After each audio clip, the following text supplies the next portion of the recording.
The rawest thing about life for me right now is that a job is a joke unless you're having to provide for your family.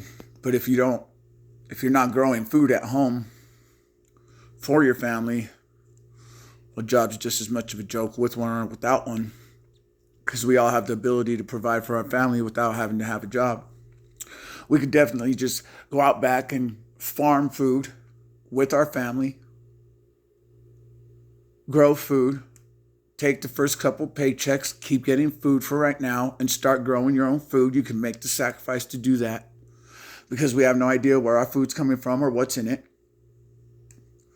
As far as providing, so many people think money, money, money. No, no, there's so much more that you have to provide for a child.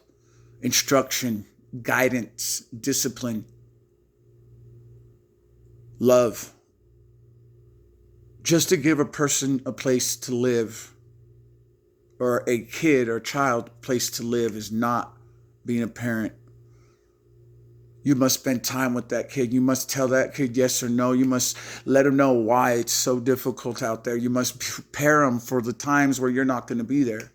You must allow them to struggle in your wing. In the time that they are under your wing, you must allow them to struggle in front of you. In fact, you must let them struggle. Push struggle.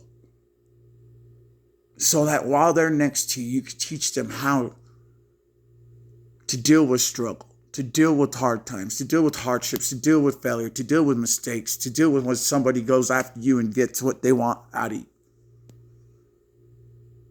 You must teach them that, because in school, they don't teach them nothing. School's a joke.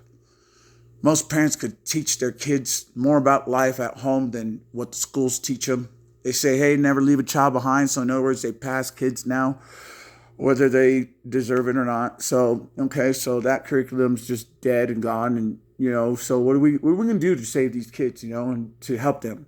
Well, right now, it's first and foremost, we must change ourselves in the way we think. We must spend time growing our own food, spend time meditating with sacrifice. What can you sacrifice knowing that it really won't hurt you that much? It's just something you're comfortable with. What can you sacrifice in your life to be able to spend more time meditating and finding ways to find your true self and your true center and loving yourself enough to be that perfect parent or that good friend or that good lover or anything? Just to know that you can't be anything without knowing yourself. We get this jump start in life. Everyone's like, go, go, go, go. Right away at 6, 7 years old, you're on your way to school. Go, go, go, start your life. Go get school. Go do this, go do that. Get your homework done. And then graduate, get a job. It's all bullshit. It's all tactics to keep your mind occupied, delusioned, and diversion, or, in a way to where it's constantly, having its mind on something else other than what life is supposed to be.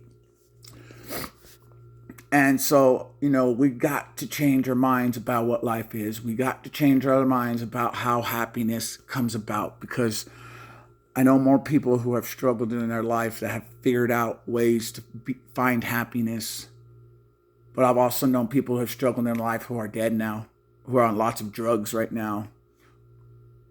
And there's two sides to every coin on every matter of every life, of everything in life.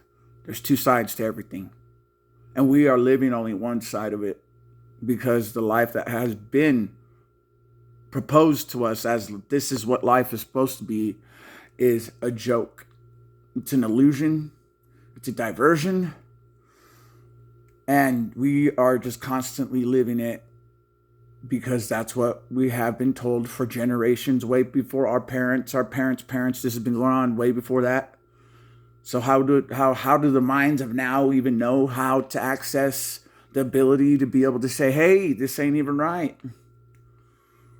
So it's actually up to those who did have the ability. Well, those were also the ones in the generations that were drugged up the most. I wonder why that was. Good tactic. Those who are who are pulling the strings. Every little bit of the last 30, 50 years has been tactic after tactic to keep people down, to mostly people who have undeveloped minds in positions of power. So today I just say challenge yourself to sacrifice some things to be able to start finding a better you, so you can be a better parent, a better friend, and you can find love, and you can be loved, and you can know how to love. There's prerequisites to so much things that we are just rushed into in life. We know nothing and we rush into love. We know nothing and we rush into school, and we rush into life, and we rush into what we want to do and this, that, and other, but yet we have no idea what life is really about. So please, I just say, just take a moment. Take a moment today and just go outside with some dirt in your hand, close your eyes, and just meditate and think about your life and think about you, who you are, all the things that have influenced you, all the things that has affected you, all the things that you made up your mind on without really ever making up your own mind on. Take the journey. Don't be scared. Represent yourself today. Love yourself today. Love you guys.